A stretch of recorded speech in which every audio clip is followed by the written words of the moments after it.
You look fantastic, but before we talk about who you are right now, I want you to explain to everybody, what you do is fascinating. Tell people what you do. I dress up as a historical figure every day for school. And, not because you have to, because you want to. Not because I have to, because I want to. Because I think not enough people pay attention to the historical figures. You are so right.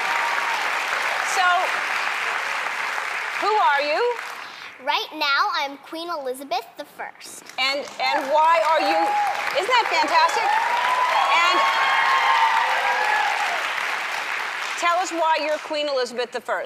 I think Queen Elizabeth is a very powerful woman, and she said, I don't need to get married to have my husband rule England. I can do it by myself. Yes, she did.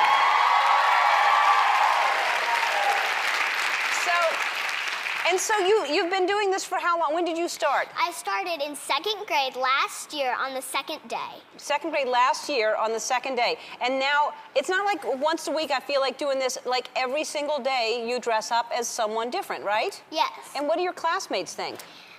Mostly they think that it's just amazing. Sometimes they're so intrigued that it starts a whole new lesson plan for the day. Wow, that's really cool, because I mean, I think some kids could be cruel and make fun of it, but what you're doing is so cool. I love that they really appreciate it. Don't you? Yeah. Yeah.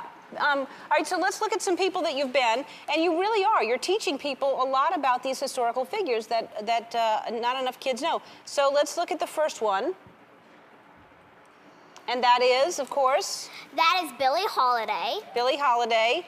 And did people know who she was when you went to school as Billie? Not always. The teacher would always guess someone differently. Really? For some reason, she'd never guess it.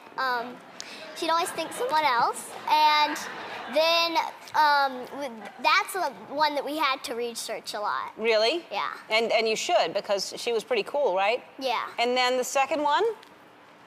Oh, that is Helen Keller, I believe. Helen Keller was incredible, wasn't she? Yes. Yes. Helen Keller got ill when she was little, and after she got ill, she was deaf and blind. And Anne Sullivan, her teacher, taught her how to read Braille and everything. Yes, and she was brilliant too, and a lot of people didn't know that until she was able to express herself. Yeah. And then let's take a look at the next one. Oh, that is Norma Jean Baker, also known as Marilyn Monroe, who, she's an actress and a very good one, I think. Yes, she was a very good one. And then they're not all historical people. You love your Aunt Pam, and you went dressed as your Aunt Pam one day. Yeah. I bet that was tough for the teacher to figure out who you're... Or did she just go, Aunt Pam? It was hard. And then I understood I understand you dressed as me one day. Yes. Let's see what you wore dressed as me. That's me. Exactly how I dressed. And now, how much longer will you do this? I want to do it for 4th and 5th and 6th grade, but it only matters if my teacher allows it. Well, hopefully they'll allow it. I think it's really cool. And you're probably helping the teacher in so many ways, don't you think? Yeah. All right. Well, we want to give you something while you're here. We're going to send you, Bookit.com is sending you and your whole family to Washington, D.C., where you'll get a VIP tour of the Smithsonian, and you're going to go to the International Spy Museum, and you're going to see a lot of other really cool landmarks. So thank you for being here. I appreciate it so much. You're terrific. Thank you very much. You're terrific. We'll be right back.